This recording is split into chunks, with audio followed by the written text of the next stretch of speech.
আরে ২,৫০০ প্রশাসন কেন লাগবে? আমরা নিরাপত্তা দিব। আমরা জননেতা তারেক রহমানের দল করি, আমরা দেশনেত্রী বেগম খালেদা জিয়ার দল করি, আমরা নিরাপত্তা দিব জনগণের। ঠিক কিনা ভাইরা? আমরা জনগণের পাশে ছিলাম। আরে দুর্দিনে আমরা দেশনায়ক তারেক রহমানের নেতৃত্বে জনগণের পাশে ছিলাম, ছিলাম না?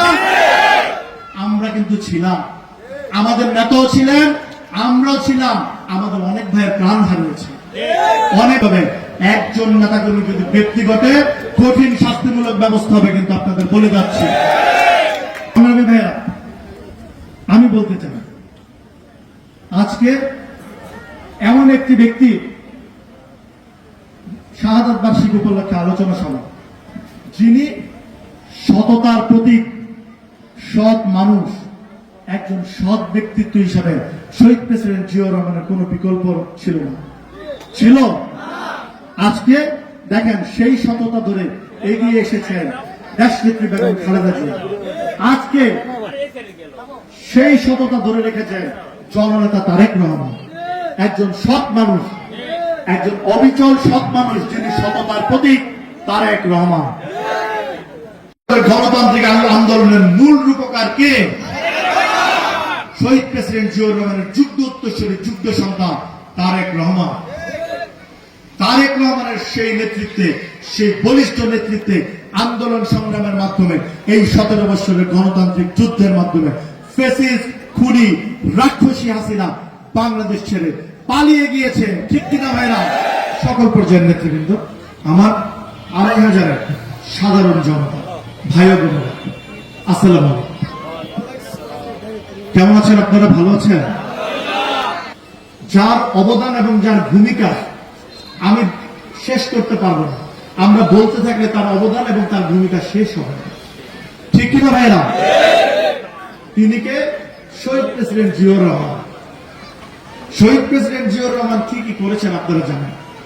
তিনি বাংলাদেশের স্বাধীনতার ঘোষণা দিয়েছেন, যার ঘোষণায় এদেশের মানুষ সবাই এক কাপড়ে এই স্বাধীনতা যুদ্ধে নেমে গিয়েছিল, যুদ্ধ করেছে, পাক হানাদার বাহিনীকে বিদায় করেছে, বাংলার মাটি থেকে উৎখাত করেছে, ছিনিয়ে এনেছে বাঙালি জাতির স্বাধীনতা, বাংলাদেশের স্বাধীনতা। বাংলাদেশ হয়েছে একটি স্বাধীন বাংলাদেশ, একটি স্বাধীন রাষ্ট্র হিসেবে বিশ্বের মানচিত্রে বাংলাদেশ অধিষ্ঠিত হয়েছে। নেতৃত্ব কে দিয়েছেন? শহীদ প্রেসিডেন্ট জিয়াউর রহমান। স্বাধীনতার ঘোষণা কে দিয়েছেন? শহীদ প্রেসিডেন্ট জিয়াউর রহমান। আপনারা দেখেন, এই যে আধুনিক বাংলাদেশ আমরা বলি, আধুনিক বাংলাদেশ বাক্যটা অনেক ক্ষেত্রে আমরা বলি না। আধুনিক বাংলাদেশের রূপকার কে? কে বলেন? আধুনিক বাংলাদেশের রূপকার শহীদ প্রেসিডেন্ট জিয়াউর রহমান। আপনারা দেখেন, এই যে আমাদের বিভিন্ন, আমরা এগ্রো খাত, কৃষি খাত, আজকে যেই খাতটা বাংলাদেশের মানুষের জন্য সবচেয়ে ইম্পর্টেন্ট খাত, এই কৃষি পণ্য আমাদের নিত্য নৈমিত্তিক প্রতিদিনের প্রয়োজন আসতেছে। আমরা কি? আমরা ভাত খাই, আমরা ভাতা বাছা বাঙালি। তাহলে আমাদের এই চালটা আমাদের কিন্তু উৎপাদন হচ্ছে, ধান হচ্ছে, তাই না? তারপরে আপনারা দেখেন এরকম বিভিন্ন কৃষিজাত পণ্য বাংলাদেশ কিন্তু এগ্রোতে অনেক ভালো করছে। এই এগ্রো বেস বিভিন্ন স্কিম গুলো কে নিয়েছিলেন বাংলাদেশে প্রথম? শহীদ প্রেসিডেন্ট জিয়াউর রহমান। খাল খনন কর্মসূচির মধ্য দিয়ে শুরু করেছিলেন বিভিন্ন এগ্রো খাতকে ডেভেলপ করা। তার রেজাল্ট আপনারা পাচ্ছেন। তাহলে এই এগ্রিকালচার খাতে সবচেয়ে বেশি ভূমিকা কার ছিল?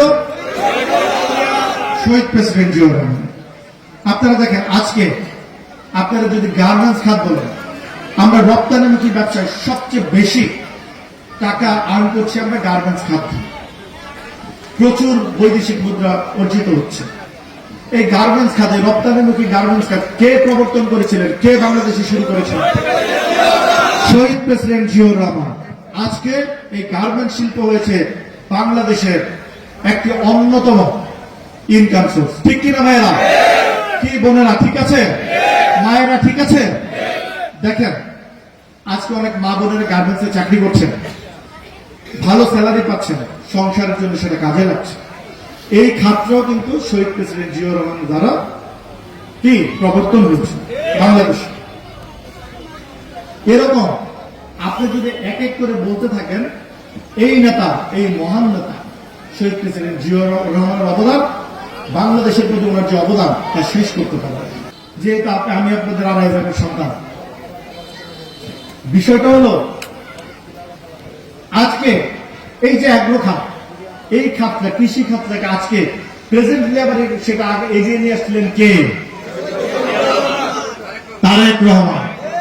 আপনারা দেখেন 2001-এ যখন বিএনপি পাওয়ারে আসছে এবং তার আগে থেকে যখন বিএনপি বিরোধী দল ছিল তখনও জননেতা তারেক রহমান এই অ্যাগ্রো খাত নিয়ে কাজ করেছেন। এই যে আপনার গরু, ছাগল, তারপরে আপনার বিভিন্ন পোল্ট্রি ফিল্ড, তারপরে যে ফিশ প্রজেক্ট, এইসব মানে মাছ চাষ, এইসব বিভিন্ন প্রজেক্ট গুলো কিন্তু তারেক রহমান আবার ছোট ছোট স্কিম করে তৈরি করে এগুলো সুন্দর করে চালু করেছিল এদেশের মানুষের কল্যাণে। আজকে দেখেন এই স্বৈরাচারী হাসিনা সরকারের আমলে কৃষি খাত কিন্তু বাংলাদেশের জন্য একটি বড় খাত, উৎপাদনের একটা খাত হয়ে দাঁড়িয়েছিল, অর্থ অর্জনের একটি খাত হয়ে দাঁড়িয়েছিল, কিন্তু অবদান কার? তারেক রহমানের। এই কৃষি খাত অভিনবভাবে এই অ্যাগ্রোবেস খাতকে আরো সুন্দরভাবে অভিনবভাবে সামনে এগিয়ে নেওয়ার জন্য যেই ব্যক্তি কাজ করেছেন তার নাম কি? তারেক রহমান। এটা আমাদের আপনাদের সকলের নেতা জননেতা তারেক রহমানের অবদান।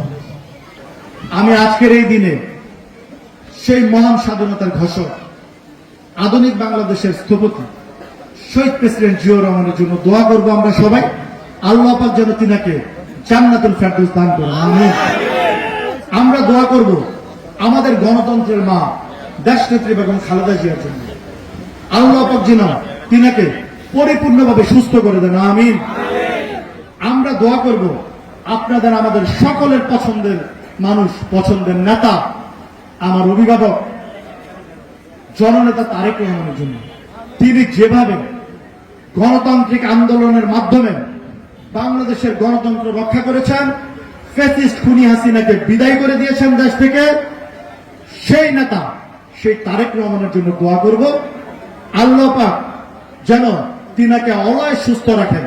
তিনি যেভাবে দেশ ও জাতির কল্যাণে সুন্দর অভিনব বাংলাদেশের জন্য, সোনার বাংলাদেশের জন্য, সুন্দর বাংলাদেশের জন্য, সমৃদ্ধিশীল বাংলাদেশের জন্য কাজ করছেন, আল্লাহ পাক যেন সর্বদা ওনাকে সুস্থ রেখে একইভাবে যেন তিনি কাজ করতে পারেন, আমিন। আমরা দোয়া করব মরহুম আরাফাত রহমান কুকুর জন্য, আল্লাহ পাক যেন তিনাকে জান্নাতুল ফেরদৌস দান করেন, আমিন। এই 17 বছরের গণতান্ত্রিক আন্দোলনে জননেতা তারেক রহমানের নেতৃত্বে যে সকল ভাই ও বোনেরা গণতান্ত্রিক আন্দোলনে শহীদ হয়েছেন, প্রাণ হারিয়েছেন, তাদের সবার জন্য দোয়া করব আল্লাহ পাক যেন তিনাদের জান্নাতুল ফেরদৌস দান করেন, আমিন। আমাদের গণতন্ত্রের মা কোনদিন আপোষ করেননি, করেছেন? করেননি। আপনাদের জন্য, বাংলাদেশের মানুষের জন্য কাজ করে গিয়েছেন আপোষহীন ভাবে। আজকে দেখেন শহীদ প্রেসিডেন্ট জিয়াউর রহমান আপনাদের আমাদের জন্য আরেকটি বড় উপকার করে রেখে গিয়েছেন, যেটা আমরা সেই উপকারের কথা শেষ করতে পারবো না। সেটি কি? শহীদ প্রেসিডেন্ট জিয়াউর রহমান এবং দেশনেত্রী বেগম খালেদা জিয়া তাদের সুযোগ্য সন্তান তারেক রহমানকে আমাদের জন্য উপহার দিয়েছেন। সংগ্রামী ভাইরা, আপনারা দেখেন আমাদের শহীদ প্রেসিডেন্ট জিয়াউর রহমান যেসব, যেমন অ্যাগ্রো স্কিম, যে স্কিমগুলো করে দিয়েছেন, পরবর্তীতে বাস্তবায়ন করেছেন তারেক রহমান। অনেক ক্ষেত্রে, অনেক খাতে এবং অভিনব নতুন বাংলাদেশের জন্য, আবার নতুন করে আধুনিক বাংলাদেশের জন্য দীর্ঘদিন ধরে আবার কাজ করে যাচ্ছেন জননেতা তারেক রহমান। এবং তিনি আমাদের নেতা শহীদ প্রেসিডেন্ট জিয়াউর রহমানের কে, তার নামকে, তার সুনামকে অক্ষুণ্ণ রেখে কাজ করে যাচ্ছেন, তার সুনাম আরো সমৃদ্ধির লক্ষ্যে, বাংলাদেশের মানুষের ভাগ্যের উন্নয়নের লক্ষ্যে, একাগ্র চিত্তে, যার গুণ নেই, খাওয়া নেই, শুধু দেশের মানুষকে নিয়ে তার চিন্তা ভাবনা, বাংলাদেশকে নিয়ে তার চিন্তা ভাবনা, তার সকল কল্পনা জল্পনা সবকিছু বাংলাদেশকে নিয়ে আমাদের সেই নেতা জননেতা তারেক রহমান আমাদের জন্য কাজ করে যাচ্ছেন।